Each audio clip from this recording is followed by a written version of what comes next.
Hey there, viewers. This is Anthony Avina, and welcome to the weekly Riff with On Request Magazine. This week we got a lot of news stories breaking, and let's delve right into it, shall we? First on the agenda, let's talk about the Avengers casting. Not only is the Avengers sequel going to host Elizabeth Olsen as the Scarlet Witch and Aaron Taylor Johnson as Quicksilver, brother-sisters hero team up, but we're also going to be seeing James Spader as Ultron, and now it's been revealed that I believe his name is Paul Bettany, the voice of Jarvis from the Iron Man movies, is going to be becoming the Vision. For those of you who don't know the comics, the Vision is an android with a human mind and human emotions, created by Ultron to defeat the Avengers. But the Vision ends up turning on Ultron and becoming a hero instead, and he even falls in love with the Scarlet Witch. They end up getting married, I think, or something.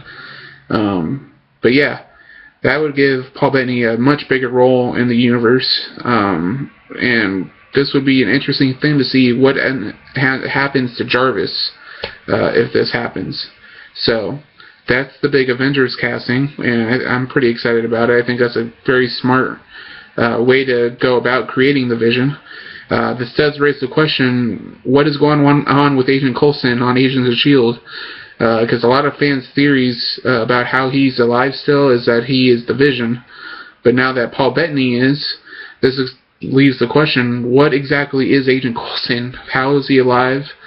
I mean, we saw on the show, if you haven't yet, don't watch, but, watch the show, but don't watch this. They showed how he was brought back to life. But the question is, why? Why did Nick Fury want him alive still? And what did that whole procedure on his brain and stuff do to him? What is he exactly? Is he human? Is he something else? Who knows? So, that's, the Avengers and Marvel news this week.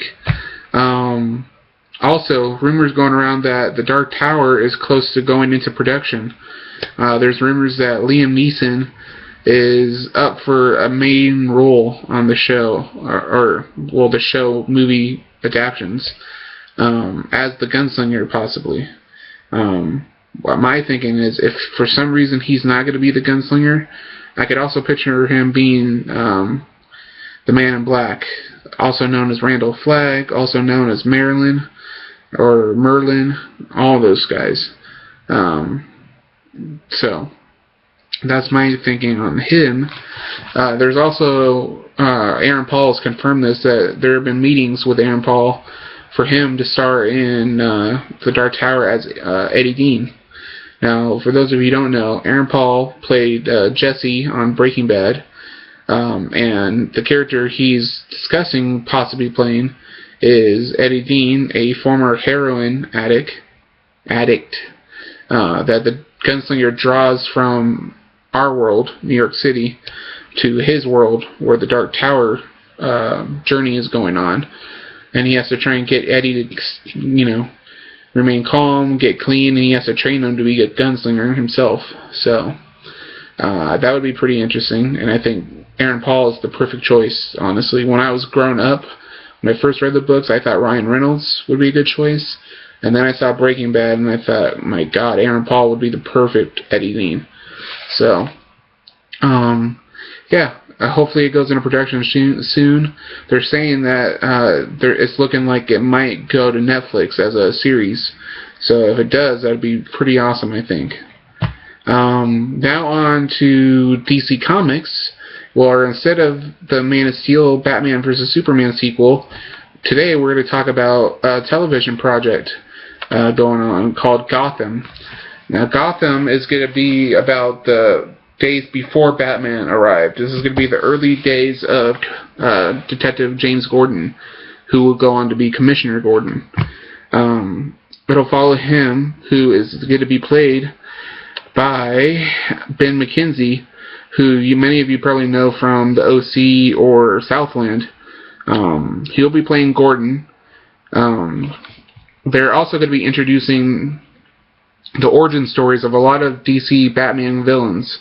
The first being Penguin.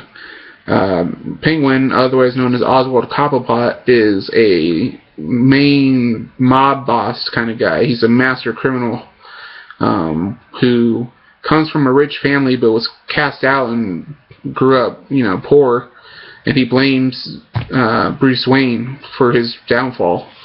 The Wayne family, I should say.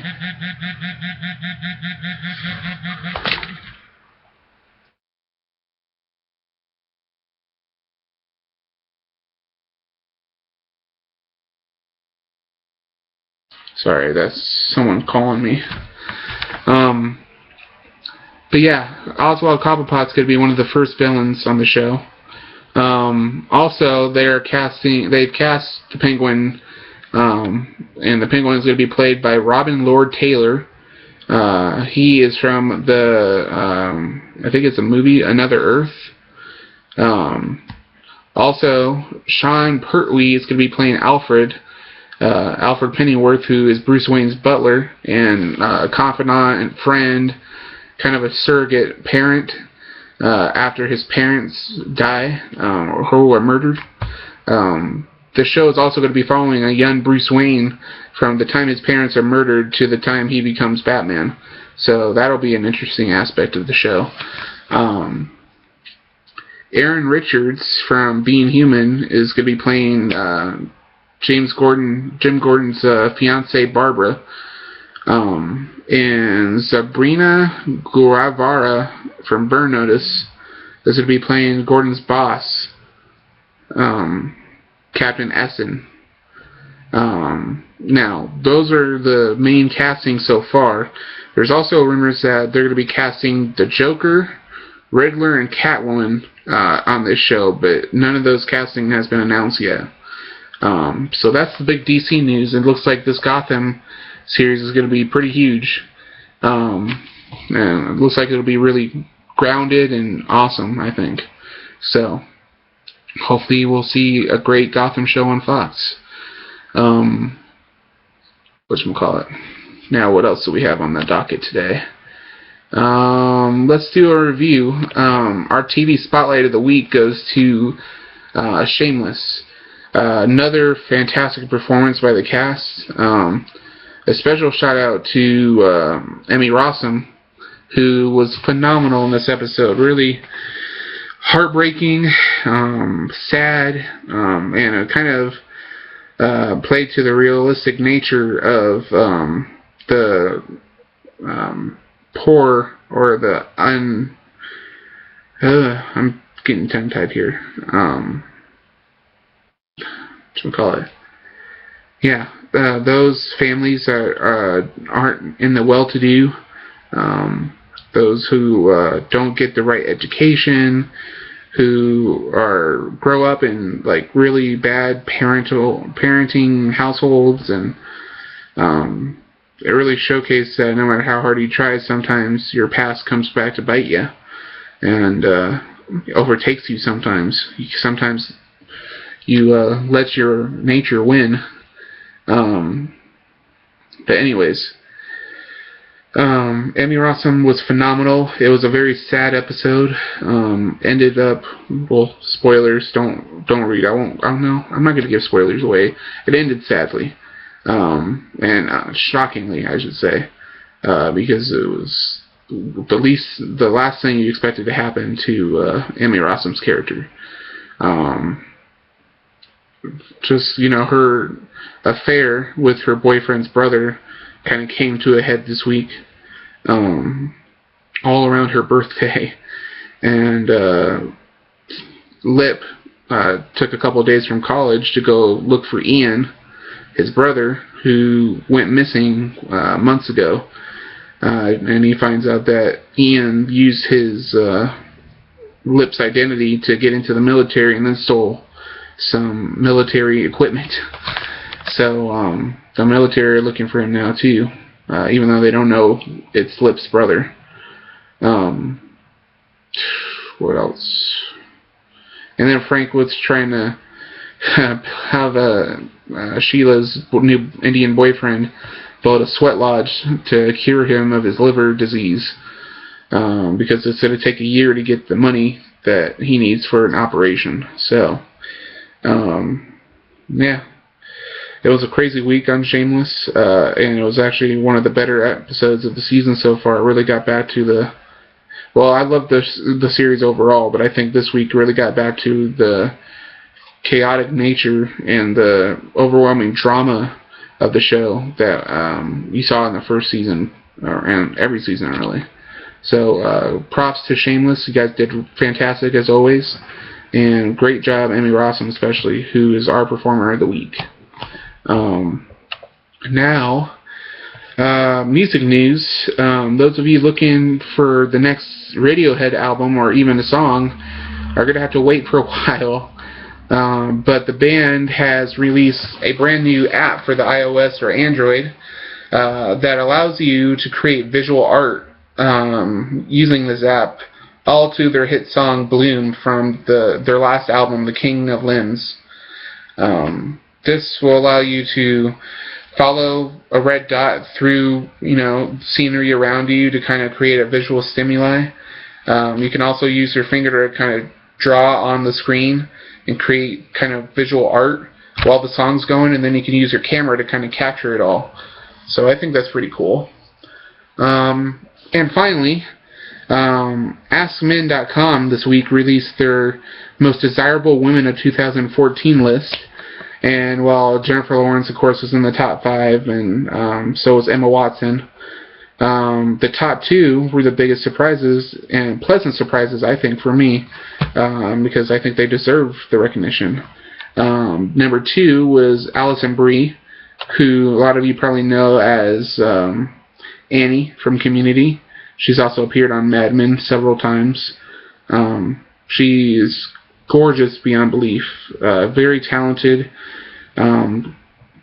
very, doesn't really go out there and party and get into the tabloids or anything. She's very well respected and a powerful woman, and very intelligent, and very respectful on top of her overwhelming beauty. So that's fantastic. And then, of course, number 1 was the mother of dragons herself, Khaleesi, Emilia Clarke in real life.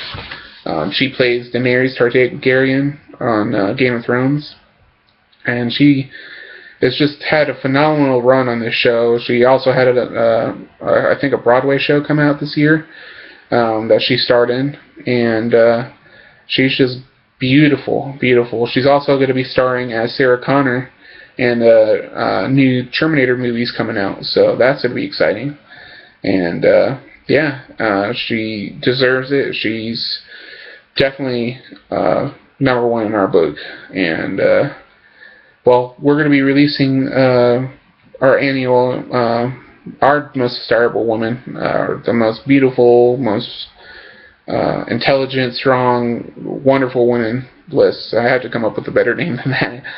But we're going to be releasing that in a few months, I believe, in the next few months sometime. So look for that. And that's it for us this week. Hope you guys enjoyed it. This has been the Weekly Riff. Question of the day, who is your most desirable woman?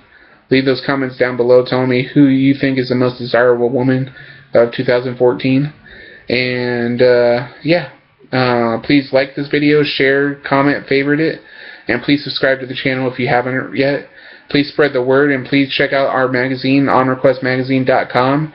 You can find reviews, previews, interviews, photo galleries, free downloads, all sorts of stuff, even a podcast on the website. So go check that out, guys. Alright? I'm going to get going. This is author and writer Anthony Avina for On Request Magazine, and this has been the Weekly Riff. Peace out, guys.